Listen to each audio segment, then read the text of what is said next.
ইসরায়েলের শেষ জিম্মির মরদেহ হস্তান্তরের মধ্য দিয়ে গাজা যুদ্ধবিরতির প্রথম ধাপ সম্পন্ন হলো। চুক্তি অনুযায়ী এটাই ছিল ইসরায়েলের অন্যতম দাবি। এর মধ্য দিয়ে যুদ্ধবিরতির দ্বিতীয় ধাপ কার্যকরের সব বাধা দূর হলো। শর্ত অনুযায়ী এই সপ্তাহের মধ্যেই খুলে দেয়া হতে পারে গাজা ও মিশরের মধ্যকার রাফা সীমান্ত ক্রসিং। দীর্ঘ অপেক্ষার অবসান। গাজায় আটক থাকা শেষ ইসরায়েলি জিম্মির মরদেহ উদ্ধার হয়েছে। ইসরায়েলি সেনাবাহিনী জানায়, রান গিভিলি নামের ওই জিম্মি ছিলেন ইসরায়েলি পুলিশ কর্মকর্তা। মরদেহ উদ্ধারের পর 24 বছর বয়সী রান গিভিলির মরদেহ নেওয়া হয় তেল আবিবের ফরেনসিক ইনস্টিটিউটে। এর মধ্য দিয়ে জীবিত ও মৃত সব জিম্মি ফেরত দেওয়ার শর্ত পূরণ করেছে হামাস। শেষ মরদেহটি ফেরত দেওয়ার ঘটনাকে স্বাগত জানিয়েছেন যুক্তরাষ্ট্রের প্রেসিডেন্ট ডোনাল্ড ট্রাম্প।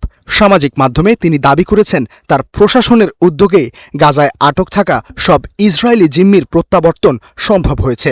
হোয়াইট হাউসও দাবি করে, জিম্মি উদ্ধারে ট্রাম্পের কৃতিত্ব অনেক। প্রেসিডেন্ট ট্রাম্প অসম্ভবকে সম্ভব করেছেন।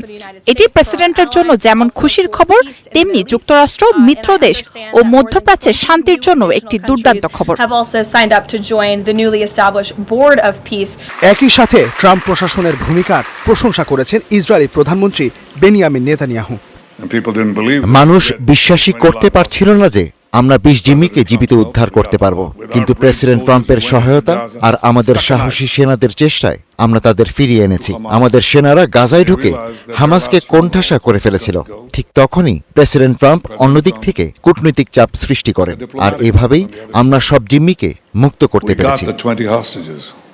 সব জিম্মির মরদেহ ফেরত দেওয়ার শর্ত পূরণ হওয়ায় যুদ্ধবিরতি চুক্তির দ্বিতীয় ধাপের ক্ষেত্রে ইতিবাচক প্রভাব ফেলবে বলে মনে করা হচ্ছে। অন্যদিকে গাজায় মার্কিন সমর্থিত ফিলিস্তিনি টেকনোক্রেট কমিটি জানিয়েছে, চলতি সপ্তাহেই গাজা ও মিশরের মধ্যকার রাফা সীমান্ত ক্রসিং সীমিত পরিসরে খুলে দেওয়া হতে পারে।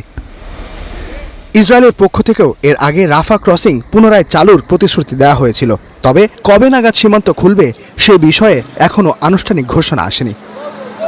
ইস্তিহাদুল মাহমুদ, স্টার নিউজ।